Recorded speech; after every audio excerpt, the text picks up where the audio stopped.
Today I'm going to talk to you about how we can take the delta H's of known reactions and determine the delta H of new reactions. So we are going to use Hess's law and the enthalpy of formation to do this, two different methods. First, I'm just going to go over some very simple quantitative relationships, which to me are fairly intuitive, so I hope that you find them to be that way as well. So the first is if that you multiply a reaction by some factor, then you must also multiply the delta H of the reaction by the same factor. So for example, if we had a reaction of A plus B goes to C, and it has a delta H of X, then if we do 2A plus 2B goes to 2C, then our delta H for that reaction is just going to be 2x. It's relatively simple. If you use twice as much reactant, then you're going to get twice as much heat output. So it's pretty straightforward. If you reverse a reaction, then you can get the delta H of the new reaction just by changing the sign. So if we take our reaction we just did up here, and instead we do C goes to A plus B, then that would have a delta H of negative X minus X. All right, and then the final one is that if a chemical equation can be expressed as the sum of a series of steps, then delta H of the reaction for the overall equation is the sum of the heats of reaction for each step. So let's say we have the equation that we had above, A plus B goes to C, and that has a delta H of X. And then we add another reaction, D goes to E plus F, and that has a delta H of Y. If we add those two reactions together, so that would give us A plus B plus D goes to C plus E plus F, then when we do that, we've basically done both of those reactions, and so our delta H for the new reaction is just going to be X plus Y. All right, and we're going to do a couple of examples of this. This is the part that is Hess's law, and we're going to use a good bit in problems in class, and you should definitely know for the AP exam. All right, so here is an example. So this is asking us to determine delta H of the reaction for the following reaction given the known reactions that are below. So the reaction we want to find the delta H for is 3H2 gas plus O3 gas goes to 3H2O gas.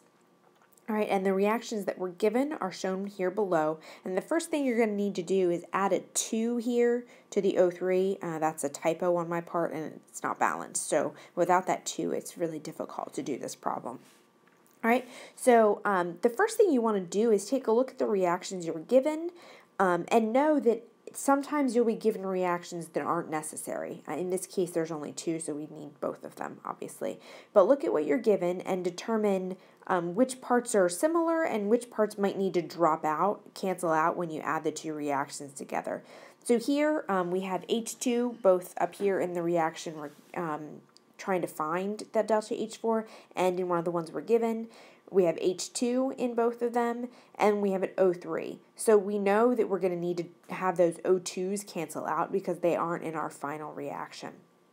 The second thing you want to do is multiply the equations so that you have the same coefficients in both sets of reactions. So here our coefficient for H2 is 3, and down here it's 2. In order to get those the same, we're going to have to multiply this whole reaction here by 3/2. And when we do that, our new delta H is going to be 3/2 times negative 483.6, which is negative 725.4. Okay, and now if we take a look at O3, the one here has a 2 now, so it's balanced, whereas the one in our reaction above just has a 1. So we need to multiply that whole reaction by 1/2 to get those coefficients to be the same. And if we multiply that by 1/2, then we're going to have 142.7 kilojoules. All right, and if we were to add these together right now, we're just going to end up with double the O2s, and it won't have canceled out. So one of these reactions is going to have to swap the products and the reactants. And since H2 is in the reactants in both of these equations, then the other reaction must be the one that has to swap. So when we flip directions here, all we're going to have to do is now change the sign of our delta H. So the delta H of this new reaction with our new coefficients and swapping directions is going to be negative 142.7. All right, so now that we've got our reactions all set up, we can write them down here and see that things will cancel out so that when we add them together, our O2's drop out. We still have all whole number coefficients, which is good, and now our coefficients match the ones up here. So now the last thing that we need to do is just add our delta H's together. So the new delta H's we calculated for these reactions was negative 725.4 and negative 142.7. If we add those two together, we get negative 868.1 kilojoules per mole. All right? Now there's some practice problems listed in your notes. I'm not going to do these out, but I will give you the answers. And if you can't figure them out, you should show your work in your notes. And if you can't figure out how to get the correct answer, then come see me and I can answer questions for you. So for the first one, you should get an answer of negative 18 kilojoules for your delta H of reaction, which makes this exothermic because delta H is negative. For number 2, you should get 72.5 kilojoules for your delta H of reaction, and since that's positive, that would be an endothermic reaction. The answer for number 3 is negative 2,161 kilojoules, so that's an exothermic reaction. And then the answer for number 4 is negative 82.7 kilojoules, so again, that would be an exothermic reaction.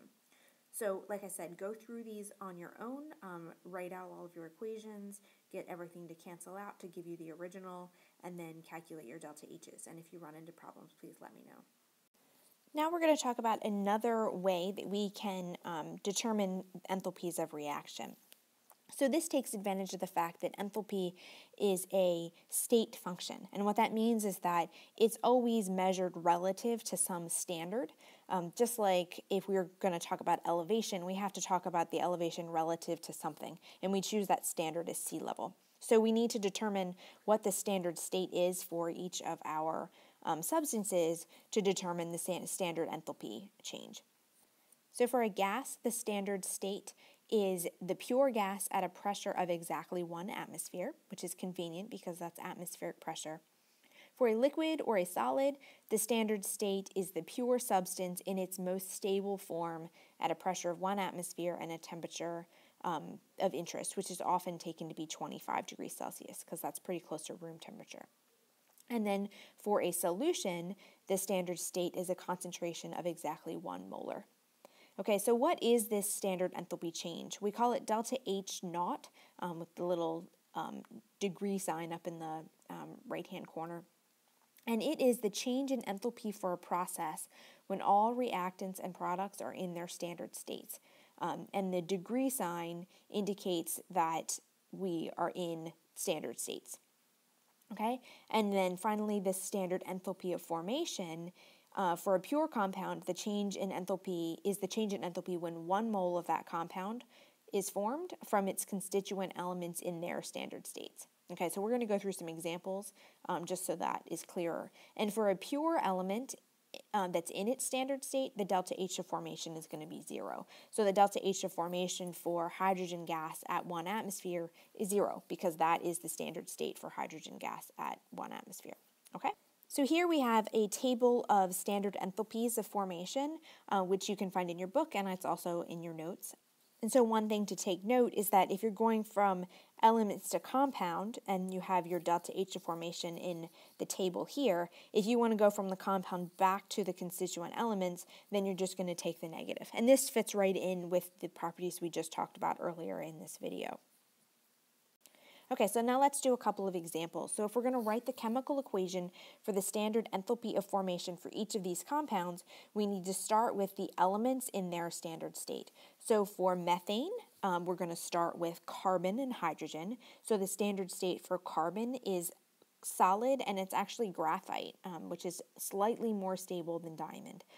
So it will be that plus the standard state for hydrogen, which is H2 gas. And since there are 2 of them in methane, we need to balance that with 2 H2. And that becomes methane, C4H, CH4, sorry. And then for silver chloride, we need to start with solid silver, which is just Ag solid, plus the elemental form of chlorine is chlorine gas, Cl2, but we only need one of them, so it'll be 1/2 Cl2 gas, and that becomes AgCl solid. And then for sodium bicarbonate, it'll be sodium in its solid form, which is just Na solid, plus 1/2 of an H2 molecule in its gaseous form, plus carbon in its solid graphite form, plus 3/2 of an O2, which is the standard state for oxygen, O2 gas. And then that would give us sodium bicarbonate. So these standard heats of formation are found in the table I gave you and in your textbook, but there's a whole nother section of them in the back of your book in Appendix 2. So you can find even more of them there to do more reactions. Now let's do an example for how we would use these standard heats of formation to find the delta H for a reaction. So the equation that we're going to use for this is delta H of reaction equals the sum of all of the moles times the delta H of formation of the products minus the sum of all the moles times the delta H of formation of reactants. And so I'll do an example. Summations aren't terribly difficult, but some people are not always familiar with using them, so just to simplify it, we'll go through. Okay, so first we want to look at our products. And so we have CO2. So if you go to the table, you can see that the delta H of formation, standard heat of formation for carbon dioxide is negative 393.5 kilojoules per mole, plus the one for H2O. And it's important that you pick the one that's in the right state because that table has one for gaseous water and one for liquid water. So the one for gaseous water is negative 241.8, but because water has a coefficient of 2 in our equation, we want to put a 2 there as well. So that's what the moles of product in our equation above represents. And then we're going to do minus the delta H of formation for methane, CH4, in the gaseous state is negative 74.6.